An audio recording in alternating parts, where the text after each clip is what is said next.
bringing you a kid-friendly radio show. Every Saturday afternoon on YouTube.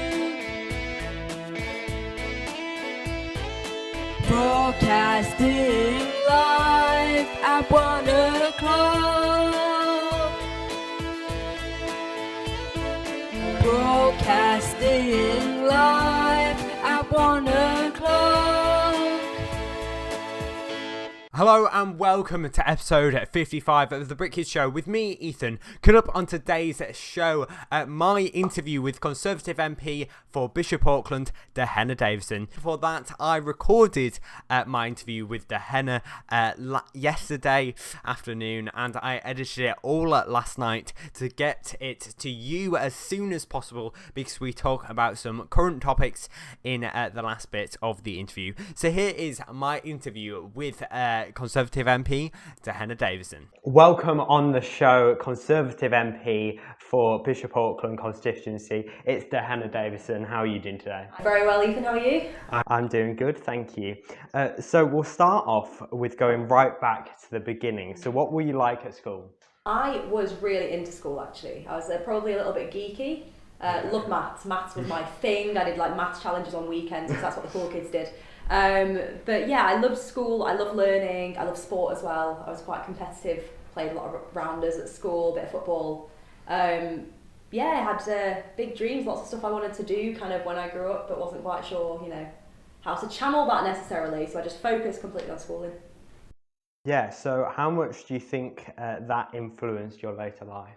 I think it did a lot. I mean, whenever you look back, you always know there are certain kind of life events that happen that kind of really transform you, your character in your life, but also the general start you get. And I was really lucky. I mean, my parents were amazing, brilliantly supportive, went to a great primary school and ended up getting a scholarship to a really fantastic private school, which was never something that we thought we'd ever be able to afford as a family. And the kind of ethos at that school of kind of learning, treating everyone as individuals and really promoting hard work in the sense that you can do anything you want as long as you're willing to work hard for it, I think really set me up pretty well. Yeah, so what did you want to be when you were younger? Oh, all sorts. When I was really little, I wanted to be a race car driver, which is natural for a 5-year-old girl. Then I wanted to be a writer. That was something that I wanted to do for quite a long time. There was a while when I thought I'd go and become an astronaut. So I was going to go and try and study maths and become an astronaut. Then I wanted to be a police officer for a while, and then kind of by accident I discovered politics and thought, oh, okay, this is it, this is the thing I want to do. Yeah. So what made you want to go into politics? It was kind of a happy accident that started with a very sad event actually. When I was 13, my dad was on a night out with his friends and he got punched once and died instantly. And that really completely changed my life completely. So I knew I wanted to do something to try and stop other young people having to experience that because it was a really tough time for me, for the whole family.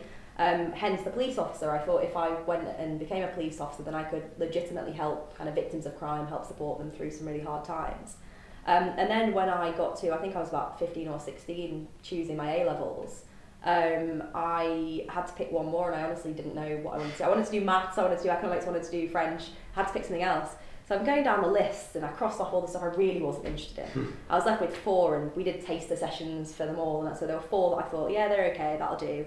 And I closed my eyes and I went like that and my finger landed on politics. Wow. Genuinely, and it became a real passion. Yeah, so you went to university at the University of Hull and studied British politics. So did that teach you a lot that you use today in your job? Yes and no. It taught me an awful lot about kind of how Parliament works, how the processes work for, getting bills through for select committees and all of that sort of stuff. But there is such a big difference between the kind of theory of it and then the practicalities when you actually get there.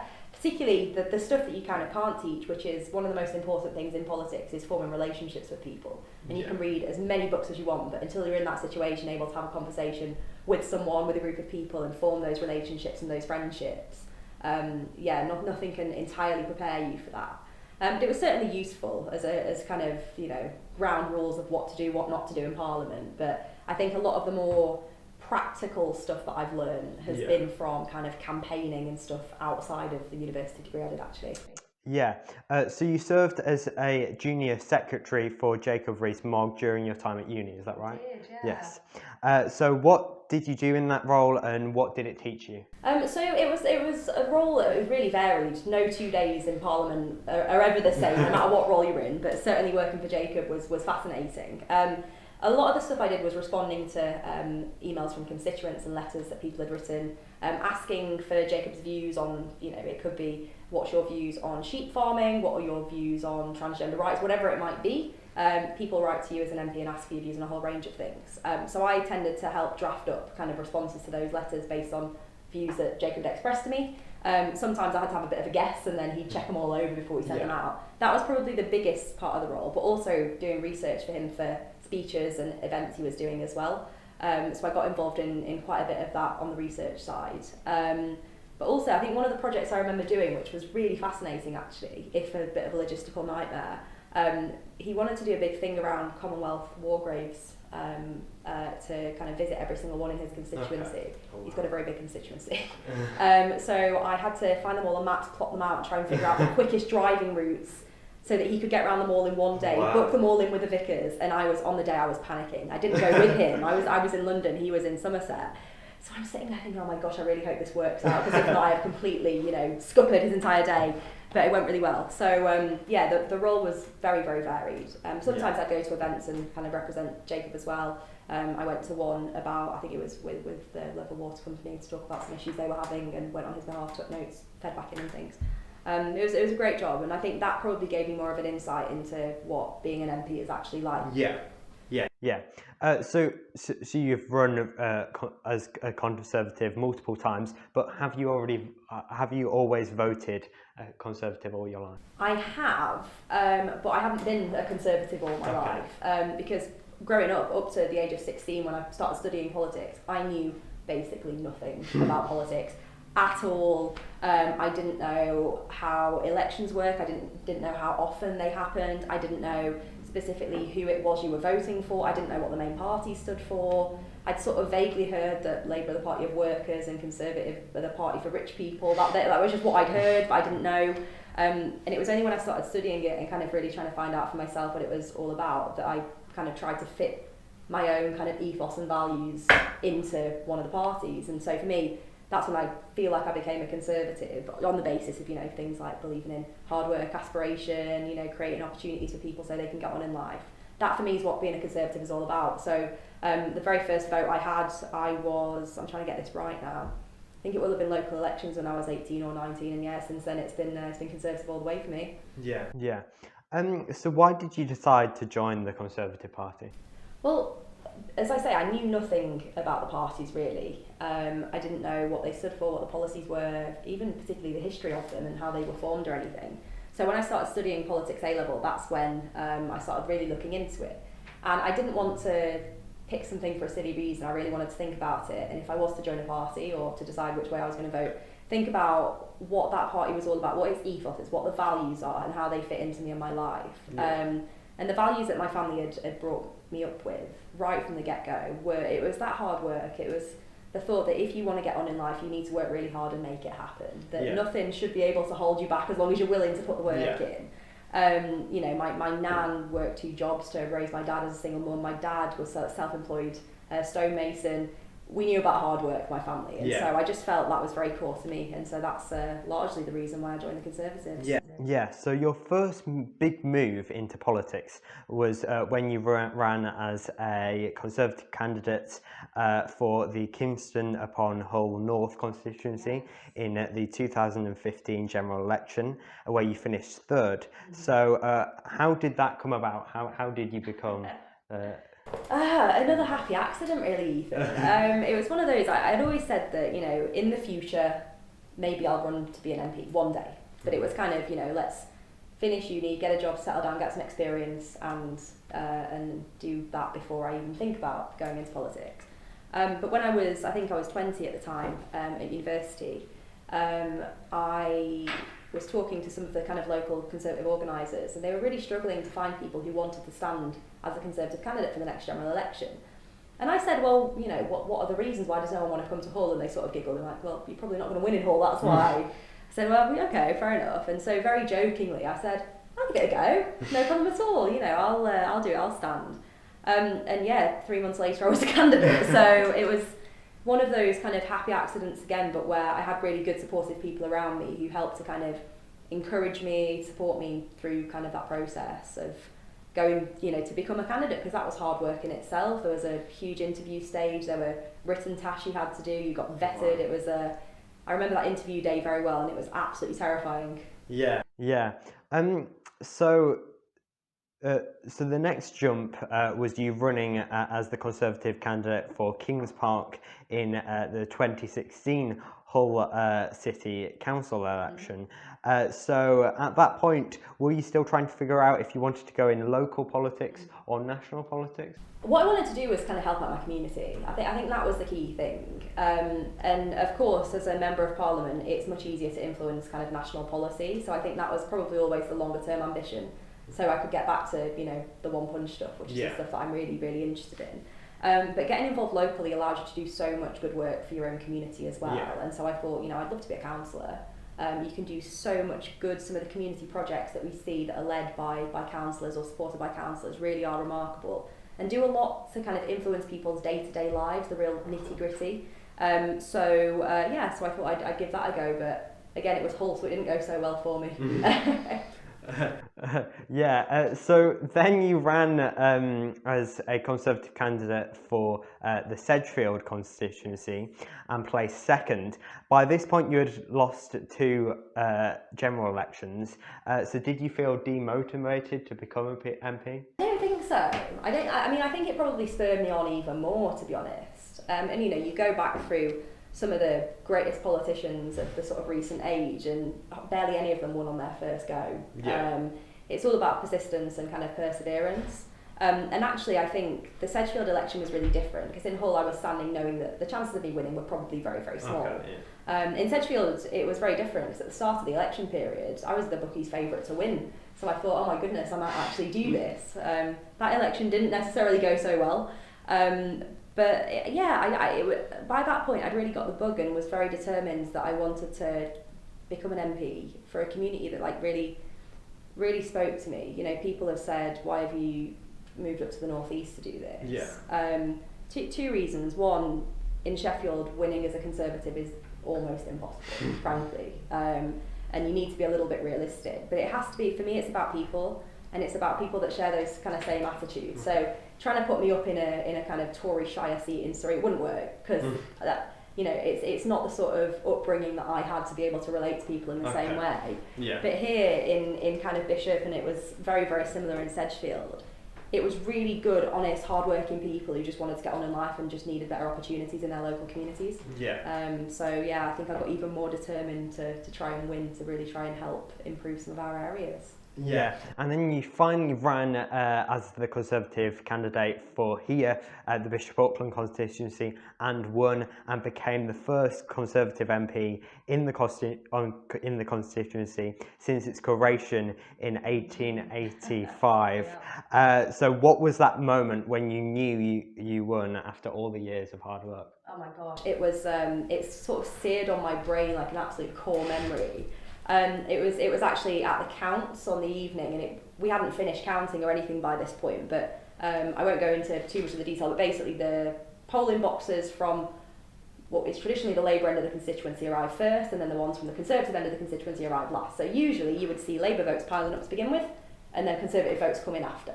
Yeah. But from those first traditionally Labour boxes, I was ahead, and it was kind of like, oh, we might have actually done this. And so probably by about midnight, my predecessor, Helen Goodman, who was the MP here, she came over and conceded and said, it's very clear that you won, congratulations.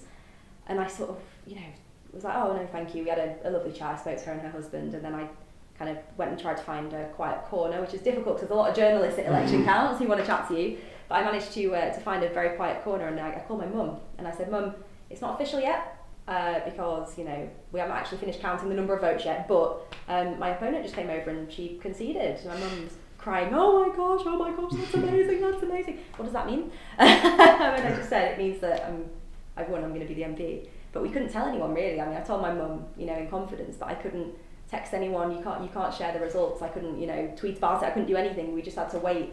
And so that next few hours were real agony, waiting for the counting to finish to get the exact result. Yeah. At which point, it was incredible, really. Incredible to know that, you know, I'd been gifted this incredible opportunity and this huge privilege to really try and make a difference. Yeah, so you mentioned Helen Goodman, but what was your relationship like with the other candidates on election night? Fine. I mean, I kind of only really remember now, looking back, I only really remember talking to Helen. I'd met the others multiple times throughout the election. Nick Brown, who stood for the Brexit Party, he was a Conservative before, so I knew him when he was a local Conservative member. Yeah. And I think the guy was called Ray, the Lib Dem candidate, was lovely, really lovely guy. So throughout the election campaign, we got on really well. And they were, you know, very warm. I think, you know, they knew that the chances of them winning were quite low, so they were, you know, very friendly. But on election night itself, I kind of only really remember talking to Helen, who was very gracious, actually. Yeah. So did you think you were going to win here because the constituency has been Labour since 1935? No, it depends when you ask me. So if you'd asked when I was very first made the candidate back in September 2018, I think it was, I would have said, it's worth a go, but I'm not sure, we'll see, you know, we'll put the hard work in and we'll see. If you flash forward to that spring when we had some pretty difficult times with Theresa May as Prime Minister and our reputation as a party wasn't doing so well, I think in the European elections we were on sort of 9% in the national polls. I was sort of sitting there thinking, oh my gosh, am I wasting my time? Like, this is horrendous, how are we going to possibly win? But then as soon as we changed leader and Boris Johnson became Prime Minister, things felt very different. I think people recognised that, you know, this was an opportunity for a real change. Not just on the Brexit stuff, but on a whole range of other issues, on, you know, levelling up and opportunity creation and stuff. And at that point, it felt very different. It felt really good. You know, I'd be out on doorsteps talking to people, or in the pubs, or in, you know, town halls, or whatever it was. And the reception was really warm and really positive. I think, to me, it just felt like people were tired of being taken for granted and just wanted to change, and so we're going to try something new. So at that point I thought, we can really do this, but I would not allow anyone to say to me, you're going to be the MP in a few weeks. I was like, no, we do not tempt fates. We don't do that. I'm very, very superstitious. So, but I think if I'd been, you know, told I had to put money on it, at that point I'd have probably said, we'll probably do it. Yeah. So you're 28, so do you feel like your views as an MP are disregarded due to your age? I really don't, actually. I think there's probably a certain impression that people have of kind of younger politicians, particularly amongst older politicians. You think it's we young whippersnappers coming in to cause trouble or whatever, which is, you know, true in some aspects. We bring fresh thoughts and fresh thinking and fresh ideas and stuff. I don't really think the views are disregarded, though, at all. I think, you know, when you have this immense privilege of becoming an MP, your views do matter. They do kind of hold some weight, and obviously things that you say in the House of Commons or at select committees or even on the media, they kind of really mean something, and that's an incredible thing, because it means you have this great platform that you can use for real good. But it's also quite scary when, you know, people have their words taken massively out of context and it all blows up on Twitter or whatever, which does happen, unfortunately. But no, I do feel kind of colleagues of all ages are actually very supportive of kind of younger MPs coming in, recognising that we need to get younger people involved in politics anyway. We need younger voices feeding into policy making to make policy better for young people. So yeah, I've always felt like I've kind of been listened to as much as any other MP, really. Yeah. So is it living up to what you expected and being an MP too? It depends. In some ways, yeah. In some ways, it is as kind of chaotic and incredible and stressful and such a privilege that I kind of expected it would be. But the level of kind of chaos caused by pandemic, Brexit things, now there's a war kind of on our doorstep. I kind of wasn't expecting this many crises kind of so quickly into getting the job, which meant that the workload, particularly throughout those first few months of COVID, was just beyond anything I would have ever imagined. You know that an MP is going to be busy, you know that the inbox is going to be full, you know that you're going to work, well, I was going to say work very long hours. You're never off work, really. You're always in one way or another responding to emails, answering the phone. It's a vocation, not a job, really. But the scale of it through the first bit of the pandemic was really quite staggering. My poor team, between us, we were doing 16-hour days, 7 days a week, just to keep on top of the emails and the phone calls. So it was hardcore. But I think, you know, it's just the most incredible job. I always hope that it would be. It is. There are bits of it that are really difficult. The media scrutiny and social media abuse, which is quite nasty at times, make it tricky. But it's still, as I say, such a privilege. Yeah.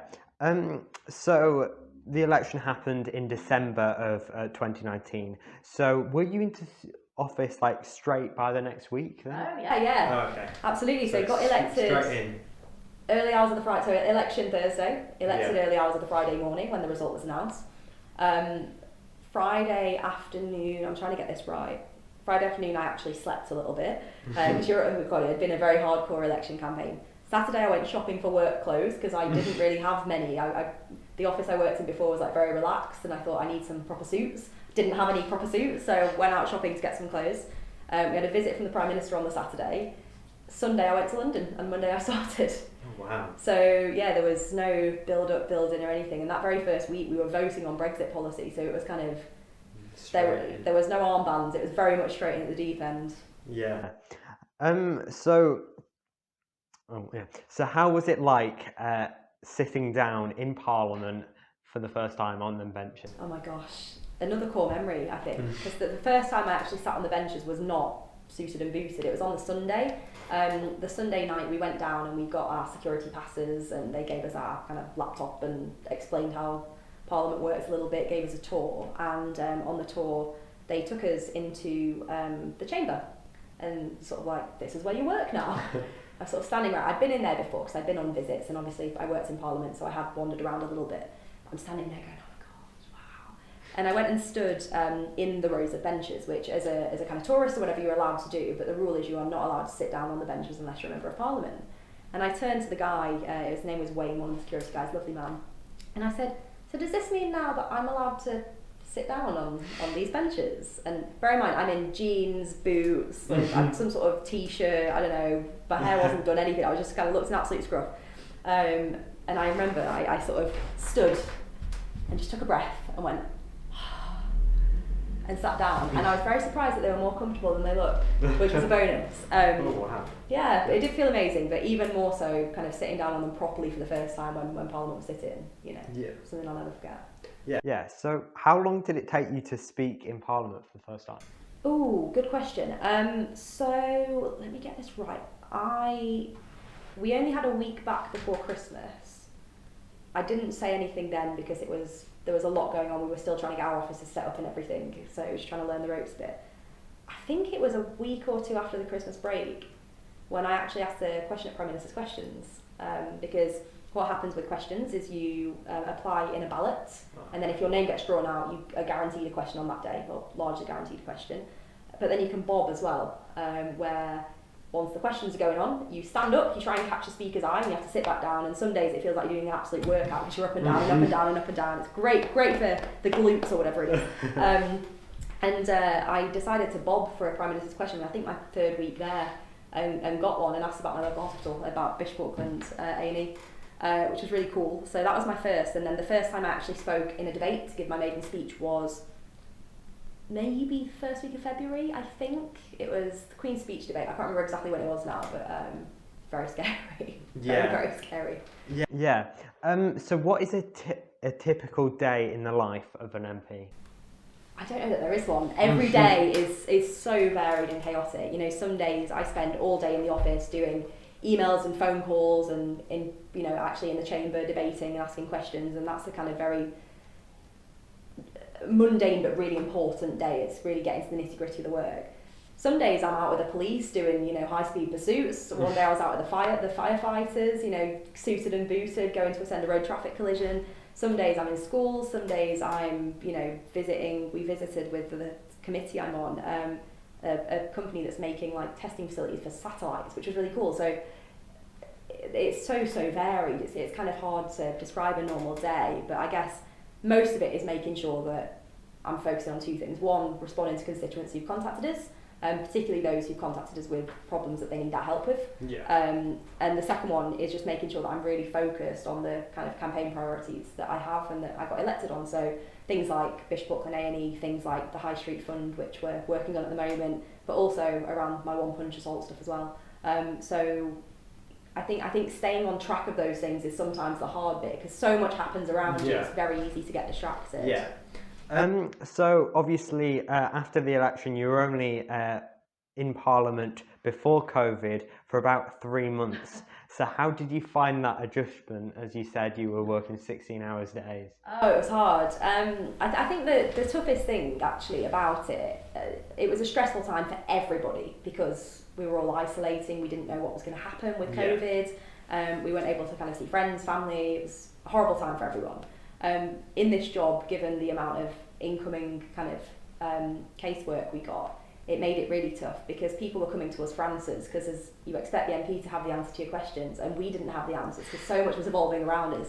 So we tried our best. But I think the toughest thing about it actually from an MP perspective is that whenever there are really difficult things going on in the country that as MPs we have to work on, we have to vote on, we have to debate on, whatever it might be, usually you're in Parliament, so you can talk to colleagues about it. You can discuss how they're coping, you can discuss some of the resources they've been using to help kind of their constituents, so you can get ideas for how to make your office slicker and all that stuff. And actually just have a moan and a rant sometimes as well. Not being able to do that in person was really, really tough, particularly for newer MPs, because we didn't really know people, we didn't know many of the ministers that well to be able to just go to them with questions. You know, is it okay to just WhatsApp a minister with a question? You don't know that to begin with. It is, most ministers are absolutely great. But, you know, there was just so much unknown. We'd only just hired staff, we'd only just got this office set up. I think the first few months were just the scramble to get everything ready to really hit the ground running. So to then have the carpet really pulled out from underneath you was really tough. But, you know, it's not as though MPs were the only people suffering that. Everybody in every walk of life, in every workplace, was having to adjust, and a lot of people found it really difficult. So did you have to do like Parliament remotely, so Zoom in and stuff? Yeah, which was really, really strange, because Parliament is a very old-fashioned, old-school kind of phenomenon, really.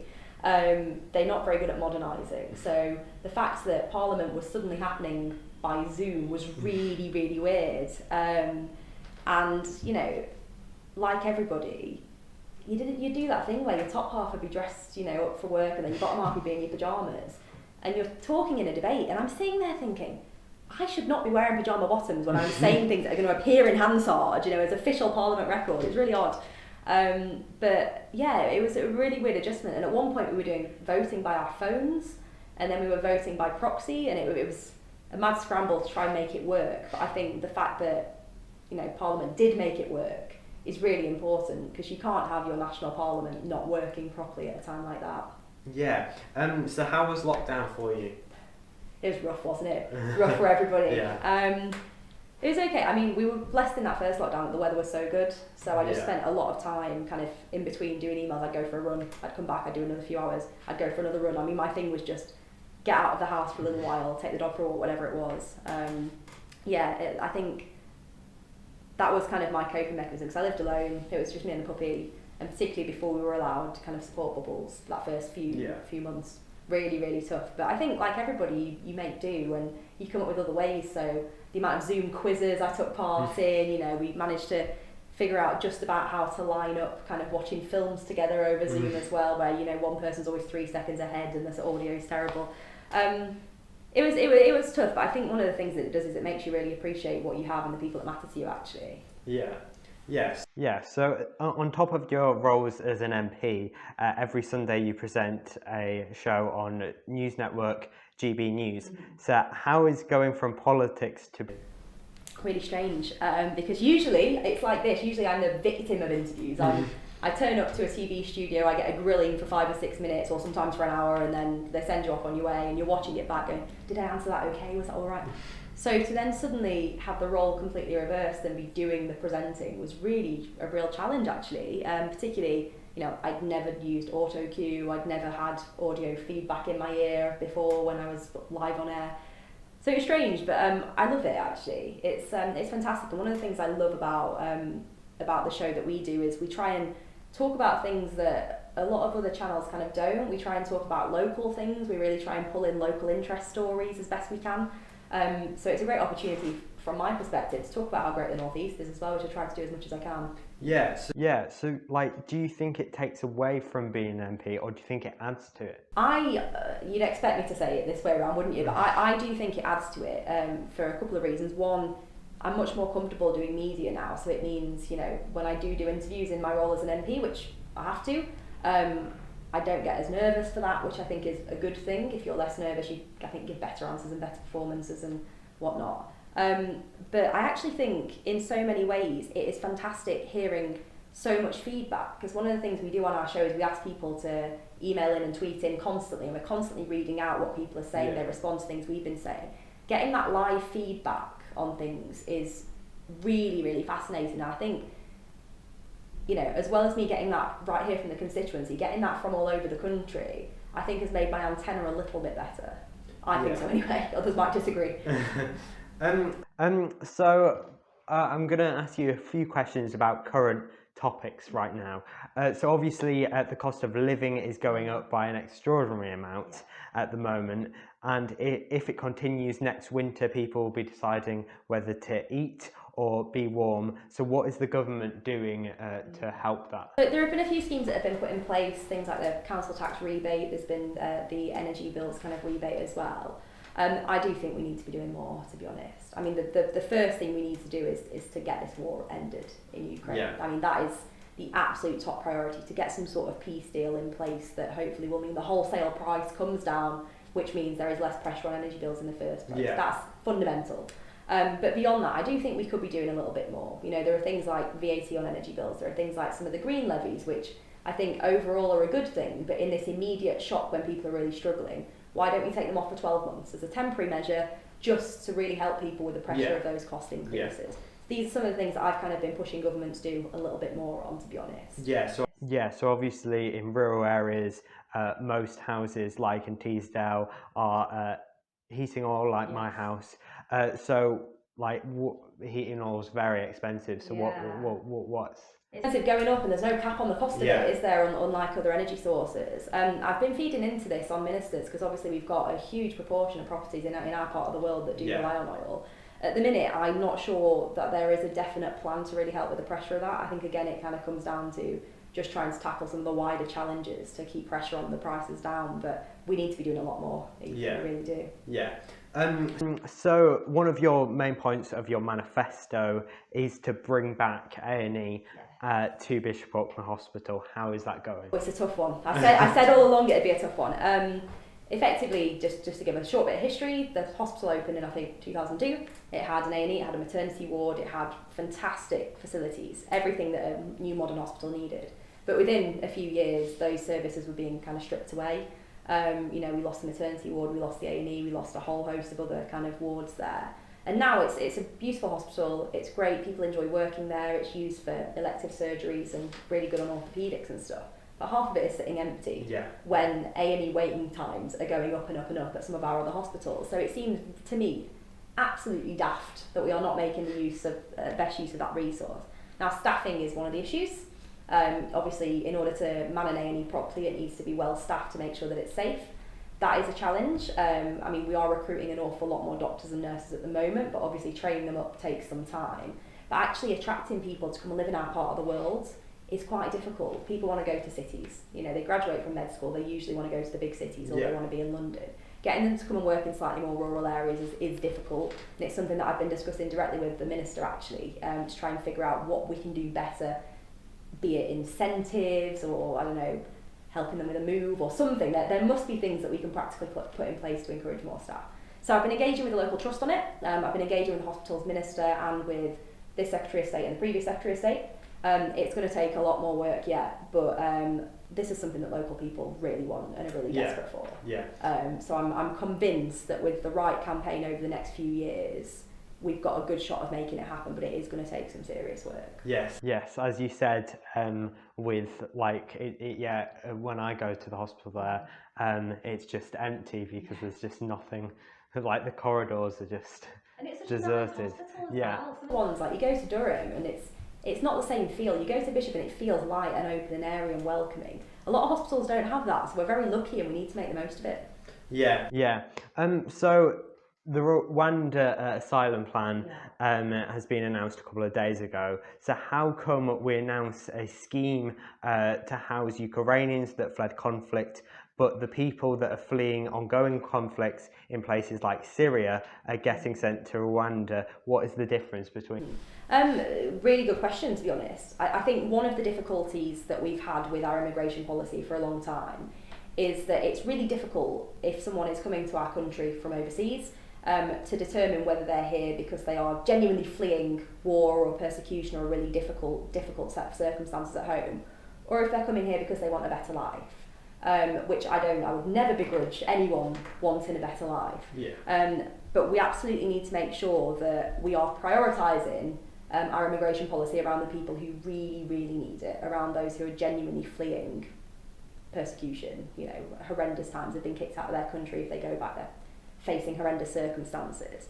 At the minute, we do have a lot of people who are coming here as economic migrants who claim they're coming here for other reasons, and it's so blooming difficult. I do not envy anyone working at Border Force, I don't envy anyone working at UK Visas and Immigration, I don't envy the ministers who are trying to get this right. But there is a danger, particularly with people kind of coming over the channel. It's really, really dangerous. I mean, we've seen, gosh knows how many people drown in there. We're seeing boats coming over with hundreds, if not thousands of people every day, and it's so dangerous. And so the key thing we need to do is close down those dangerous routes. Make sure that people who are coming here legitimately through legal routes, and then their stuff's being processed properly. Now, the plan about offshoring, I've still kind of yet to fully make up my mind on whether it's a good idea or not. I think the one thing I would say is that I'm pleased that the government is trying something to tackle the immigration kind of situation we have at the moment, because people are frustrated by it. There's clearly, if more people are coming here, that means we need to build more schools, more hospitals, more doctor surgeries, etc. So we need to make sure that we're making sure that the people who are coming here really, really, really do need that support. And if people want to come here and be economic migrants, that's absolutely fine. But we need to make sure that they're able to properly contribute, properly pay in, feed in. We've actually made some of our visa schemes much more flexible. We've seen since we left the EU, a lot more people coming here to work from countries like, the Philippines. We've been getting a lot of nurses from the Philippines, countries all over, a lot more Indians coming who are kind of graduates. We have a really good, open immigration policy, but we need to make sure that people are coming here legally. So I think trying to tackle illegal immigration is a really important thing, but it's a very, very difficult one to get right as well. So the vote in Parliament that has just been passed to investigate the Prime Minister on whether he misled the House about the parties that happened at number 10. Do you think the PM should resign, because you cannot deny that he broke lockdown rules and misled Parliament and public on these parties, because he has now become the very first serving British Prime Minister to be sanctioned for breaking the law? It's a really uncomfortable situation. I'm sure it's even more uncomfortable for him at the moment, but certainly as one of his backbench MPs, it's really difficult, because there are kind of two schools of thought here, aren't there? One of them is that if a Prime Minister has broken rules, has broken the law, has misled the House potentially, that'll be for a separate body for the Privileges Committee to decide whether that's the case or not. That's very serious, and for me, integrity and trust in politics is really important, because if we want people to put their trust in us, we need to repay that. We need to make sure that we're doing the right thing and acting with proper integrity and honour at all times. On the other hand, we do have a very extraordinary set of circumstances facing our country at the moment. We've got the war in Ukraine being the major one, but also the cost of living crisis. And so one of the questions is now the right time to be doing a massive changeover? Because you know as well as I do, if we get a new leader, it doesn't end there. Suddenly there's a whole reshuffle, ministers are taking over new departments. It's a huge change in politics, in the sort of the political system, and that in itself could be pretty tricky and damaging at a time when there is so much tricky, horrible stuff going on for our constituents and people right across Europe. So I still don't know, to be honest. Whether I say the PM should or shouldn't resign makes no blooming difference. It's up to him to make a decision if that's something he wanted to do. But on the Privileges Committee vote, the vote passed. I think it's really important that that's the case, because whatever my view, whatever anyone's view, it's right that proper process is followed, and there should be an investigation. about what the PM said, about whether the Privileges Committee determined that he did or did not mislead the House, because then that means we've got kind of full facts in front of us and can really make proper decisions then. So these are my last two questions. So where do you see yourself in 10 years? Do you still see yourself as still being a backbencher, or do you see yourself as being a minister? I honestly don't know. I guess kind of as a kid, when I kind of first wanted to go into politics, I kind of thought it'd be really cool to climb the ladder and maybe become a minister for something I'm really interested in, to try and help shape national policy even more. But now, now having actually got here, I absolutely love being a backbencher. It means I have more time to actually focus on the stuff that matters in my constituency. I can focus on local projects, local issues, focus on national policy areas that I'm really interested in. If I was a minister, there's no way I'd have enough time to devote to my One Punch awareness campaign, for example. But also, it means that because I'm not part of the government or don't have a government job, I can say what I want, which is a really good thing, because the second you're a minister, you are bound by the party line, you can't disagree with the government policy. And I'm not sure that my headspace would kind of allow me to do that, really. I'm a little bit too outspoken, I think. So this is my final question. What advice would you give to anyone wanting to get into politics? Do it. Honestly, it's that simple. Get involved, get stuck in. Whether you're interested in kind of party politics, whether you're interested in particular issues and campaigns, politics is, I won't lie, one of the most frustrating things in the world, but also probably the most fulfilling thing, because, through politics, through political campaigning, you have the opportunity to really help improve people's lives, to really help change people's lives for the better. And I don't know kind of any other job where you have that opportunity on such a big scale. So do it, get involved. Thank you. Okay, so thank you for coming on today and talking to me about so many important topics. It's been really interesting. Thank you. Thank you. So hopefully you enjoyed that interview, but I do want to say a big thank you to Dehenna for taking time out of her day to talk to me, and her team for organising it. I will be recording a Zoom panel of young people asking Dehenna questions, so if you want to be a part of that, email me at thebrickisshow@gmail.com, or you can message me on Facebook, Twitter or Instagram. If you want to check out more of Dehenna, the links to all of her socials and website are in the description down below. Sadly, that is all we have time for in today's episode. We will be back on the 8th of May on audio and video with another great interview. Please share this video with your friends and family. Like, comment, listen to last week's episode if you haven't already. Listen to this show until the end. Follow me on Facebook, Twitter and Instagram, and subscribe because we are trying to get to 200 subscribers. Or follow, favourite or review or whatever your listening platform does. It really does help out. In the meantime, if you have any suggestions to make the show better, or if you want to come on the show, or if you have a TV show or film that you'd like to nominate for the watch list, or if you want the chance to compete in a future quiz, comment below, message me on Facebook, Twitter or Instagram, or email me at thebrickisshow@gmail.com. We'll be back on the 8th of May on audio and video at the same time, but for now, goodbye.